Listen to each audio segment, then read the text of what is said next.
Good morning students. आज का हमारा टॉपिक रहेगा महाजनपद कि भी महाजनपद कौन कौन से थे, कौन कौन से उनकी राजधानी थी, किस नाम से वो जाने जाते थे और वो किसके समय में थे। इस टॉपिक के हम ऑब्जेक्टिव क्वेश्चन आज इस वीडियो में कवर करेंगे स्टूडेंट्स। तो शुरू करते हैं आज की क्लास। फर्स्ट है कुरु जनपद की राजधानी का नाम पूछा गया है इसमें कि जो कुरु जनपद था उसकी राजधानी का नाम इनमें से क्या था।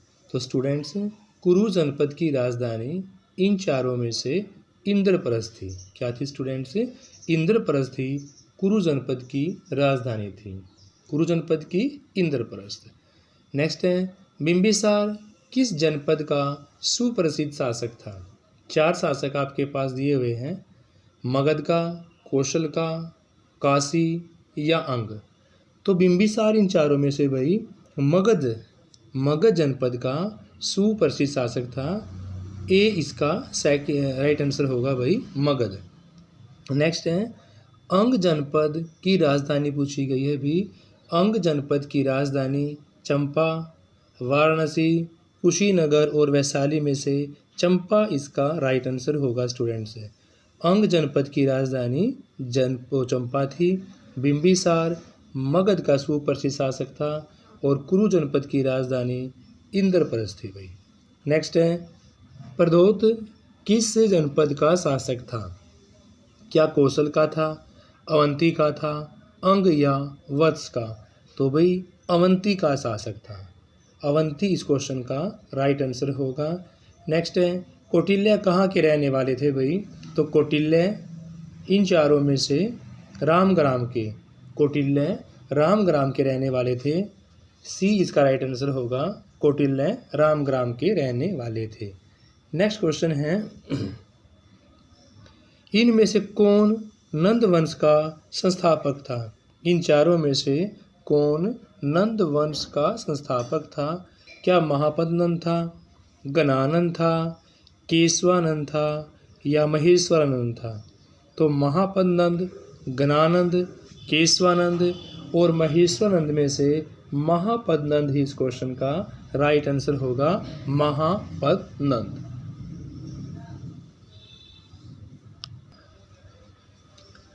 नेक्स्ट स्टूडेंट्स, साम्राज्य के रूप में मगध का उत्थान कब आरंभ हुआ।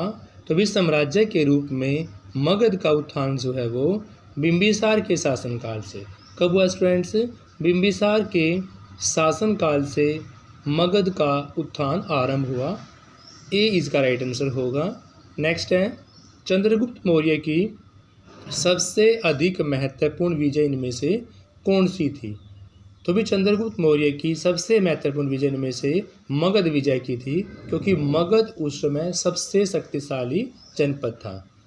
तो इसलिए मगध विजय चंद्रगुप्त मौर्य जी की सबसे महत्वपूर्ण विजय मानी गई है। नेक्स्ट है मौर्य साम्राज्य का संस्थापक चंद्रगुप्त मौर्य था भाई। मौर्य साम्राज्य का संस्थापक जो माने गए हैं कौन, अभी वो चंद्रगुप्त मौर्य ही इसका राइट आंसर होगा। मौर्य साम्राज्य की राजधानी पूछी गई भाई। तो मौर्य साम्राज्य की राजधानी थी भाई पाटलिपुत्र। मौर्य साम्राज्य का संस्थापक चंद्रगुप्त मौर्य और राजधानी की बात करें तो पाटलिपुत्र।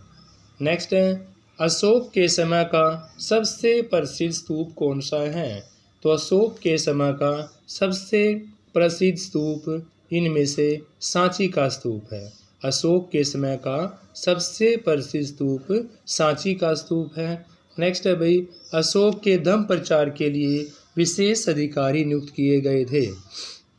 अशोक के धर्म प्रचार के लिए विशेष अधिकारी नियुक्त किए गए जिन्हें कहा जाता था, उन विशेष अधिकारियों को धम्म महामात्र, विशेष अधिकारियों को धम्म महामात्र के नाम से जाना जाता था। नेक्स्ट श्रीनगर और ललितापाटन नामक नगरों की स्थापना इन चारों में से किसके द्वारा की गई थी। तो भी श्रीनगर और ललितापाटन नगरों की स्थापना इन चारों में से अशोक के द्वारा, किसके द्वारा भाई, अशोक के द्वारा की गई थी। नेक्स्ट अशोक के समय तीसरी बौद्ध सभा का आयोजन कहाँ हुआ। तो भी अशोक के समय तीसरी बौद्ध सभा का आयोजन पाटलिपुत्र में। कहाँ हुआ स्टूडेंट्स? तीसरी बौद्ध सभा का आयोजन हुआ पाटलिपुत्र में। अशोक के द्वारा जो कलिंग का युद्ध लड़ा गया था, अशोक के द्वारा कलिंग का युद्ध लड़ा गया था 261 ईसा पूर्व में। अशोक के द्वारा कलिंग का युद्ध 261 ईसा पूर्व में लड़ा गया। मैक्सथनीज चंद्रगुप्त मौर्य के दरबार में कहाँ रहा? तो मैक्सथनीज चंद्रगुप्त मौर्य के दरबार में 302 ईसा पूर्व से 298 ईसा पूर्व तक रहा। 302 से 298 ईसा पूर्व तक। नेक्स्ट क्वेश्चन इज कौटिल्य ने अर्थशास्त्र की रचना किस भाषा में की गई? तो कौटिल्य ने अर्थशास्त्र की रचना, एक क्वेश्चन आपका जाता है, अर्थशास्त्र की रचना किसके द्वारा की गई थी? कौटिल्य के द्वारा। और किस भाषा में? संस्कृत भाषा में की। मौर्य शासनकाल में गोचरण, इसको हम चरागाह बोलते हैं, मौर्य शासनकाल में गोचरण चरागाह भूमि की व्यवस्था करने वाले को विविताध्यक्ष कहा गया था। मौर्य शासनकाल में गोचरण यानी कि चरागाह भूमि की व्यवस्था करने वाले को विविताध्यक्ष कहा गया है। बिंदुसार के दरबार में आने वाला ग्रीक राजदूत कौन था? तो बिंदुसार के दरबार में आने वाला ग्रीक राजदूत डायमेक्स था। कौन था भाई? डायमेक्स उसका राइट आंसर था।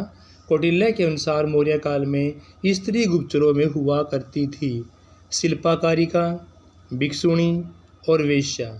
तो अभी कौटिल्य के अनुसार मौर्य काल में स्त्री जो गुप्तचर हुआ करती थी वो शिल्पकारिका भी हुआ करती थी, भिक्षुणी भी और वेश्या भी।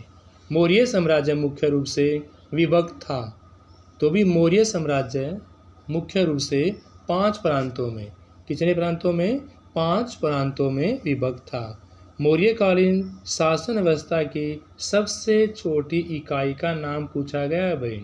तो मौर्यकालीन शासन व्यवस्था की सबसे छोटी इकाई का नाम ग्राम, क्या था भाई? ग्राम था। नेक्स्ट उड़ीसा का वो स्थान पूछा गया है जहाँ से अशोक के अभिलेख प्राप्त हुए हैं। तो उड़ीसा का वो स्थान जहाँ से अशोक के अभिलेख प्राप्त हुए हैं वो है जोगढ़। क्या भाई? जोगढ़ उसका राइट आंसर है। अशोक को कश्मीर का प्रथम मौर्य शासक बताया है। तो अशोक को कश्मीर का प्रथम मौर्य शासक बताया है भाई कल्लण ने। किसने बताया है? कल्लण ही इस क्वेश्चन का राइट आंसर होगा। नेक्स्ट है अशोक का 13वां शिलालेख, इसमें कलिंग विजय का वर्णन मिलता है, वो कहाँ से? तो वो प्राप्त हुआ है धौली से। कहाँ से प्राप्त हुआ भाई? धौली से प्राप्त हुआ है। और एक क्वेश्चन आपका ये बन जाता है कि भी कलिंग के जो युद्ध की विजय का वर्णन किस अभिलेख में है? तो वो आपका 13वां शिलालेख में। किसमें भाई? 13वें शिलालेख के अंदर है। और वो मिला कहाँ से है? धौली से मिला। कहाँ से मिला है? धौली से। पाषाण स्तंभ का ऊपरी भाग जो राष्ट्रीय चिन्ह के रूप में लिया गया है, तो राष्ट्रीय चिन्ह के रूप में कहाँ से लिया गया?